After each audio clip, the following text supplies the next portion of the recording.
We left off talking about binary search. And the crux was, or the trick was to understand two things. One, they're both relatively simple. One is an empty list, or a list with one thing in it, is sorted. The other thing is, if I have a sorted list of numbers less than some arbitrary value x, and they're sorted, and I just tack x onto the end of that, it's still going to be sorted. And if I have another list over here that's already sorted, but they're all bigger than x, maybe equal to, and I just append it to the end of that other list, the whole list is still going to be sorted, right? There's no mystery to that. So the trick is, all you do is you pick a pivot, you pick one of the values arbitrarily in your collection, and scan the collection and put all the values less than x, the pivot, over here, all the values greater than the pivot over here. You sort these, and when you get them back, you just kind of do that append thing. You stick them together, and now you have a sorted list. And then you say, well, you're skipping a step, but I'm not, because it's recursive. You just ask the same algorithm, that same function you just called for sorting, to sort this one and this one, the lower values and the higher values. And eventually, by keeping this splitting going, you'll eventually get to lists of size 0 or 1, which are sorted. So then all you have to do is just take that sorted list of size 1, tack it over here, sorted list of size 1, tack it over here, and now you have a bigger list that's also sorted, all the way back up. That's binary search.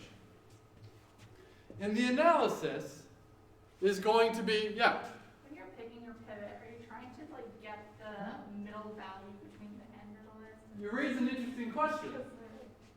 We'll circle back to that. Okay. Because we're talking about it right now. This is the ideal breakdown, more or less, of how we want to split our data. Now, we've got a pivot, right? So by splitting our data in half, we're never really going to split our data in half, right? If I have 11 things, I pick one pivot, and then I have 5 over here, 5 over here. So it's never really splitting in half, but for simplicity, we'll say we're splitting in half. How much work is there done at each level? Well, the whole splitting process is going to be linear time. Because you got to scan, splitting isn't maybe the right word, but the separating into lower values and higher values is going to take linear time because you have to scan the collection to put them over there or over there. And that's linear time. And then, maybe appending takes some time too, but at each level in this tree, we've got linear time work, and then the question is, well, how deep is the tree? Or how tall is the tree? And remember, if you have a tree, and it's kind of like a binary tree type thing, and you keep splitting in half every time, the height of that tree is always going to be related to the number of things related, that logarithmic thing. So there's going to be on the order of log base 2. So we have to do linear amount of work, log base 2 number of times. So we have another n log n sorting algorithm. But it goes to exactly what you just said. This is assuming we split the data where we have about half the things in the smaller pile and half the things in the bigger pile. And the only way that's going to happen is if we have good pivots. We could pick the other extreme, where we pick terrible pivots every time. Maybe I just so happen to pick my pivot that happens to be the smallest number in that whole collection. Meaning when I scan to put all the numbers that are less than the pivot over here and all the numbers that are bigger than the pivot over here, there's going to be nothing over here. And there's going to be n minus 1 things over here. And if I do that again, the exact same thing's going to happen. So this whole splitting into the lower or the greater is linear time. And we have to do this linear amount of work for each level in the tree. But now, if we split like this in the worst case scenario, how many levels are there in the tree? Well, it's n. The first time I've got like n things, and then I've got n minus 1 things, n minus 2 things, n minus 3, 2, 1 things. So I'm going to have a linear number, like the height of the tree is going to be just n. And if I have to do n things n times, suddenly we're n squared. So quicksort, although it could be n log n, it could also, in the very worst case scenario, be n squared. So it's not actually any better than the sorts we saw last time, than the other topic. And this all comes down to the choice of pivot. Now, in practice, quicksort's going to be closer to like your n log n. Okay? Even with like randomly chosen pivots, you're still going to be in good luck. And actually, in practice, quicksort tends to actually be faster than merge sort. But that's more of a hardware issue. That's more of how the computers you use work. It's not better intrinsically. It's just based on how the computers work. Often quicksort ends up being a little better. But it could actually be worse computational complexity-wise, which is kind of interesting. So here, the choice of pivot really has an impact. But with merge sort, there was no scenario where it could ever be anything other than n log n. Because, I mean, there was no pivot, there was no choice we have to make that we can get unlucky. We're in great shape. Cool. You might remember last time I said, you know, part of the problem with sorting, with those earlier algorithms, is we have n things we want to sort. And in order to know where it goes, we have to know where it goes like relative to everything else. So each thing needs to be compared to everything else. And that's why we have this like n squared thing. Each thing needed to be compared to like n minus 1 other things. Here, with merge sort and selection sort, that's really not the case. We're not comparing everything to everything else. Because you figure, take quicksort for example. I've got a smaller list that's sorted and a bigger list that's sorted. I never actually have to compare anything in here to over here to know where they go relative to each other. All I have to do is kind of decide which side they go in. And then once I know they're sorted, I can just use that information to tack them together and end up with a bigger sorted list. I didn't need to scan again to know where things go. By breaking things down smaller and smaller and smaller, we're getting the ability to not actually have to compare everything to everything else. There's still comparisons happening, obviously, but it's not like the n squared algorithms. Now, interestingly, there's another sorting algorithm. Oh, actually here, heap sort. Let's do heap sort real quick. Who here in Lab 10 did the heap? All 5 of you will be in great shape for this one. So the magic with the heap is, let's assume we have a min heap. You could also have a max heap, it's the same idea. But if you have a min heap, the root of that tree is always the smallest number. And you remember, every time you add something to a heap, the furthest it might have to travel up is all the way to the root, from a leaf to the root. And since a heap is always a balanced binary tree, the furthest it'll ever have to travel is log n.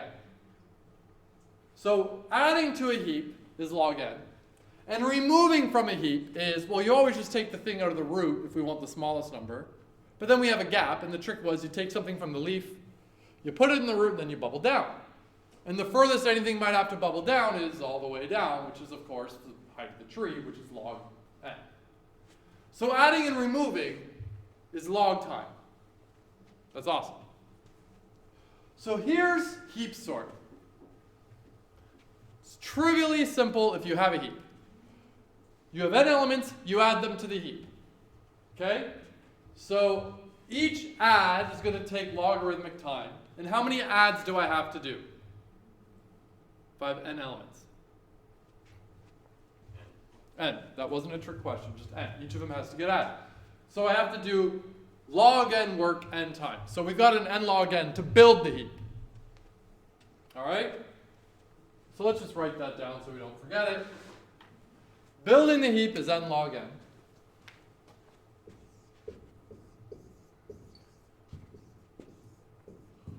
right, to build the heap. Now I've got a heap where the smallest number is guaranteed to be in the root. All right, so I remove the root. How much work is a remove? Constant. Well, to remove the thing is constant time, but then you have to restore the heap. So how much work is it to restore? Log n.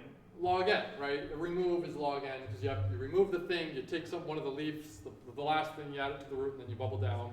Furthest it has to go is all the way to a leaf. Log. So to remove one thing is log time.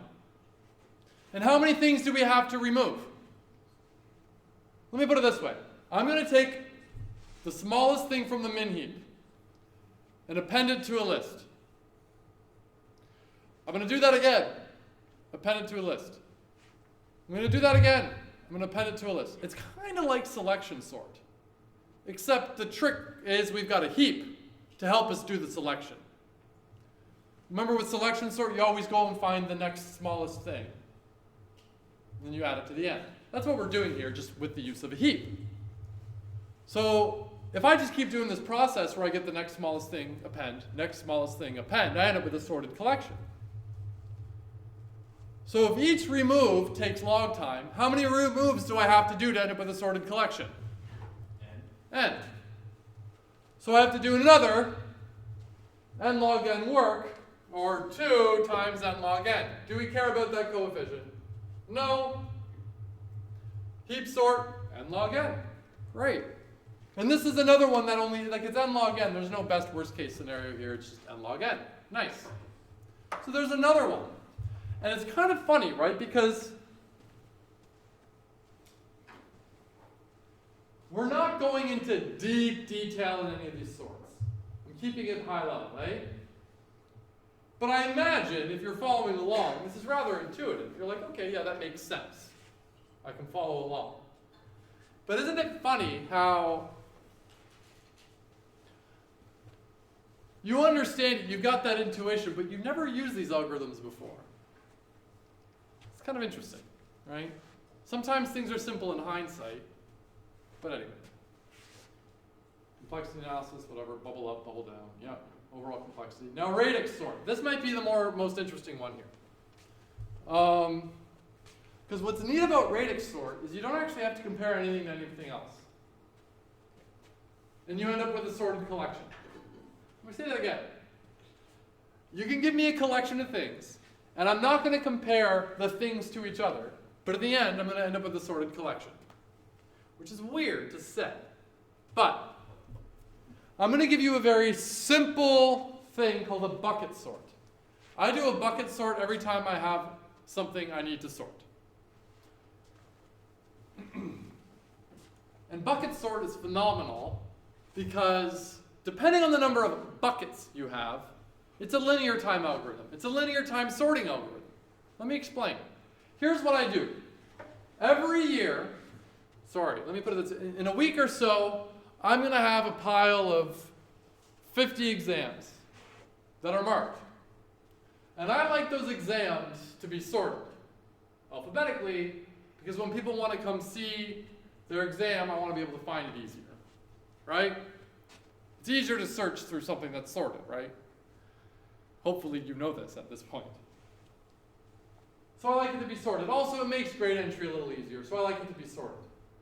But if I have 50 things, I have to do 50 times 50 comparisons if I want to sort it. Ugh.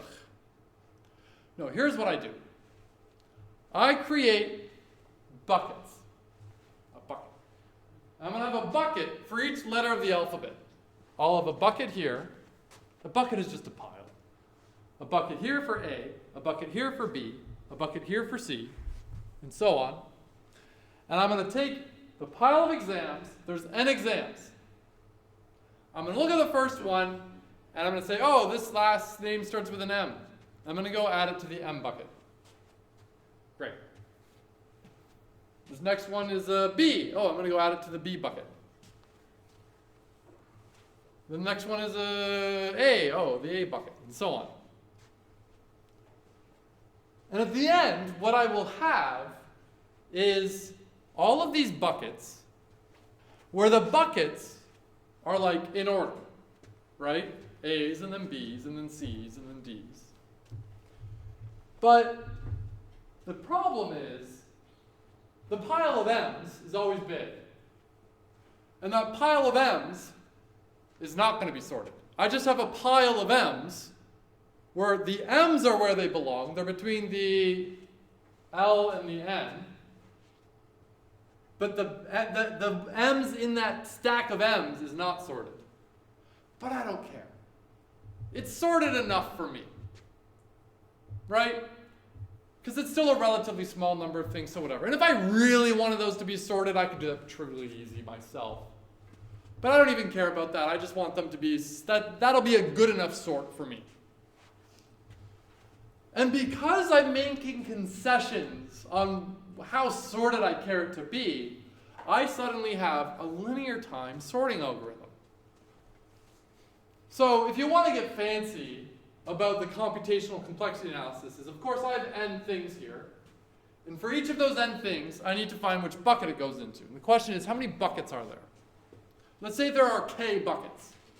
So I need to actually look at all k things to know where it goes. Worst case scenario, right? But you gotta figure k is probably a constant value, right? K is going to be constant in my case, one for each letter of the alphabet. So although it's k times n work, k is a constant. We don't care about coefficients, constants. So it's just linear work. Way better. So you use a bucket sort. It's not perfectly sorted, but it's sorted enough. That is kind of like the first step of radix sort. Do you see how I never actually needed to compare your exam to anyone else's to know where it goes? I just know which bin to put it in. So that's like step one. But let's say you really do want it to be sorted all the way. What can we do? So each algorithm compared elements to other elements to determine where they should be. However, it's actually possible to sort things without doing that. Okay, radix means base, like base 10. So we're going to do radix sort. You could do this with like letters and whatnot too. But here's the idea. Given an unsorted list, create a bin for each digit. So kind of like letters, right? Create a bin for each digit and place each element into the bin with the matching least significant digit. You could actually do it in the other order where it's the most significant to least significant, or least significant to most significant, but we'll do it this way. So if I have the numbers 44, 33, 11, 22, 154, and so on, they're clearly not sorted. But what I'm going to do is I'm going to make a bin for each of those numbers, each of the digits, 0 through 9, and I'm going to put each of those elements in their respective bin. You see? So the 10 goes in the 0 bin because the 0 and 10 puts it there. 11 and 1 go to the 1 bin because it's where it belongs, and so on. That's what we do. If we need to, we add a leading 0. Now for the first digit, we're not going to really need that, but that's what we do. Does this step make sense? Now this sorting algorithm, I really should stress, is it really is best explained with an example, so you see how it works. So, the next step are to concatenate the bins and continue the process for each digit, moving left to right. Add a leading 0 if necessary. So, I've got these bins. I concatenate them together and I end up with this. Okay? The order is important. The order didn't change. 10, 11, 1, 22, 33, 43, 44, 154, and so on. I just concatenated them together. I'm going to repeat this process for the next digit. So I look at the next digit. So I look at this and go like, well, the 10 needs to go in the 1 bin. The 11 needs to go in the 1 bin. The 1 needs to go in the 0 bin because really it's 0, 1. 22 goes in the 2 bin. 33 goes in the 3 bin. 43 goes in the 4 bin, and so on. And that's what we end up with here. Repeat the process. Concatenate them together. Do it again. concatenate them together, do it again. The algorithm finishes once all the digits are used. I don't need to do it if I run out of digits, right? I know we can arbitrarily add leading zeros, but you don't need to add leading zeros once no other number in your collection goes beyond that. So here's a sorting algorithm, and I could do this exact same thing with the names in the buckets to end up sorting things. It's just I stopped after one iteration because it was all I needed. So how do we analyze this? Well, a collection of n things needs to be sorted. The longest number to be sorted has y symbols, y digits, let's say. I say symbols because really radix sort can work with anything with a different base. So it doesn't need to be base 10 numbers. It could be base 26 numbers, letters. It's 26 letters, right? Yeah. 27? 26? 20, 22? 26? 37? Those are words and stuff. We don't care about those.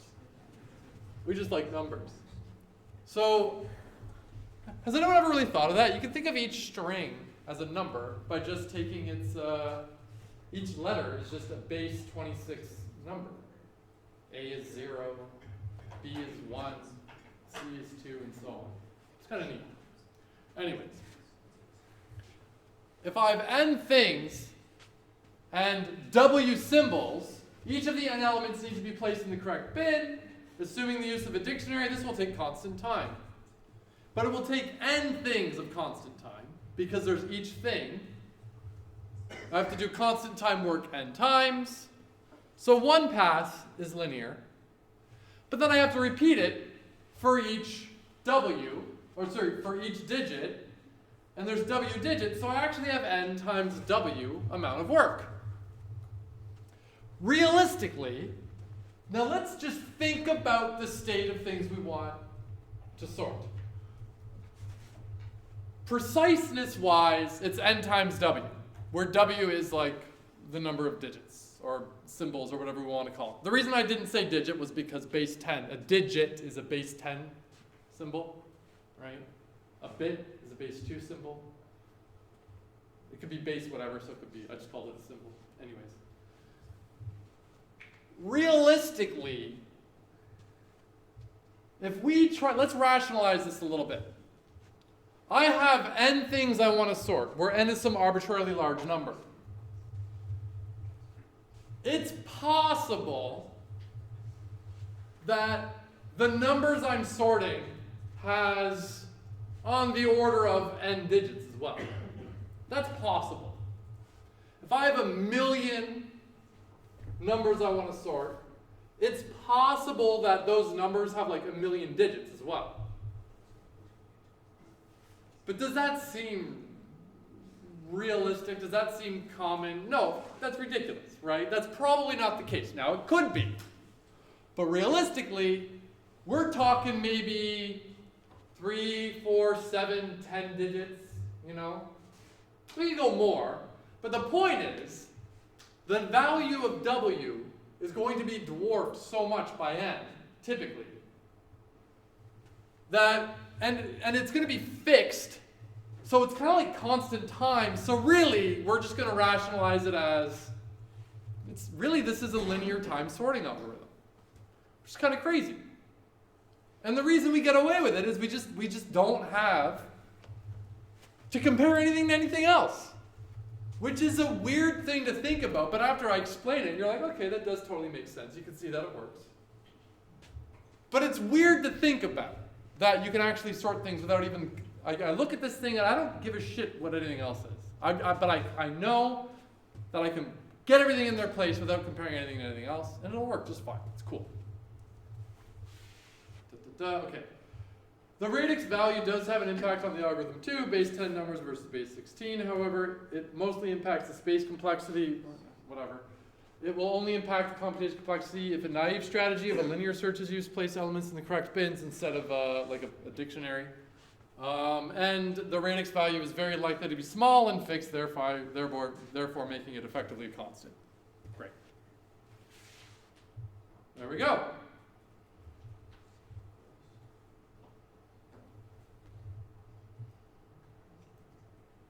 Any questions? That's it. I'm out. I got nothing else. I know. You can clap. You can clap.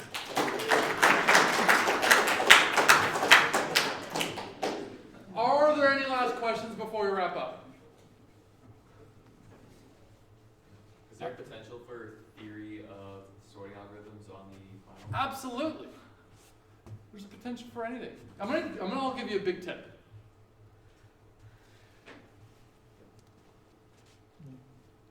Never ask your profs. This is not really in relation to what you just said. This is a more generally applicable thing. Never ask your profs things like, what's going to be on the exam?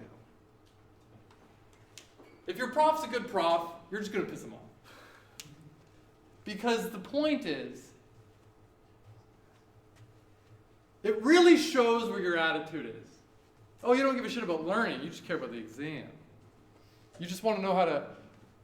If I wanted to prep you for the exam, I could do that. But then then I'm teaching you how to prep for my exam as opposed to teaching you anything, right? So it's a very pedagogically terrible thing to do. Don't ask that question.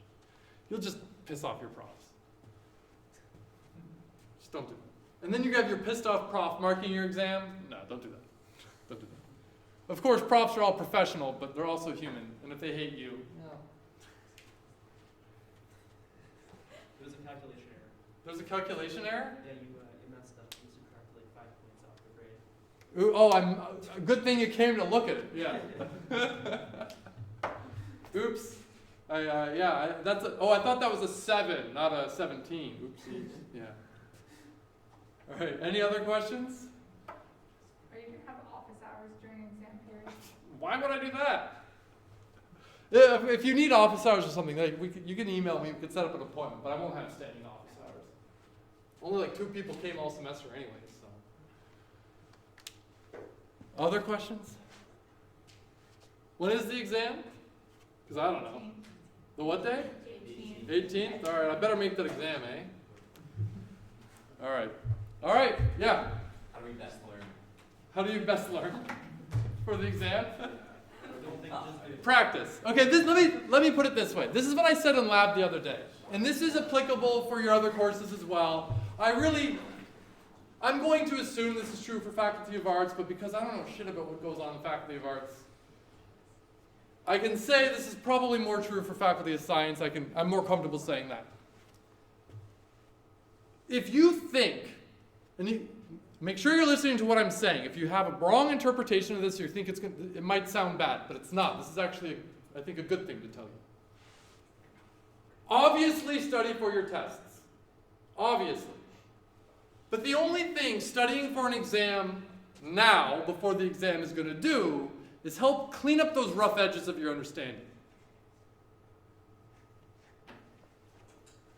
There's going to be people that can sit down and learn everything and then prep for the exam, fine. They're the weird ones. All of the preparing you can do for the exam, you've done 90% of it already. Okay? Obviously study for your exams. But if you're getting all up in your head so much about preparing for the exam, and if you don't prepare the right way, you're going to do terribly, whatever, there's little you can do. There's far less you can do between now and the test versus what you've already been doing this whole semester. Now, if you've been doing nothing all semester, that's not good news for you. But if you've been on top of it, study for your tests. But don't get all in your head. Don't get yourself all worked up and all extra anxious because you've been preparing for the test all semester. By going to class, by doing your labs, by doing your assignments, by learning, you've been preparing for the test. Still study. That's how you round off those rough edges and make sure your understanding is nice, clean, and tight. But if you're getting all worked up in your head about, I didn't study enough, I can't fall asleep because I'm so worried about I didn't study and whatnot, you're setting yourself up for failure. You've got the wrong attitude, you've got the wrong mentality, and you're setting yourself up for failure because you're getting in your head. Have a healthier attitude towards this. You've already been preparing for the tests. You can prepare more, great. But it's not, if you're thinking, oh, if I only just spent 1 more hour studying, probably not a valid argument for anything, other than maybe a mark here or there type thing. Hopefully, that's meant to be like reassuring. Unless you've done nothing all semester, then that probably sounds terrifying. But well, that's on you. Okay, cool. And the best way to study is practice. Go back, work on your labs. Go back over your assignments, whatever. Cool. All right, I'll see you all.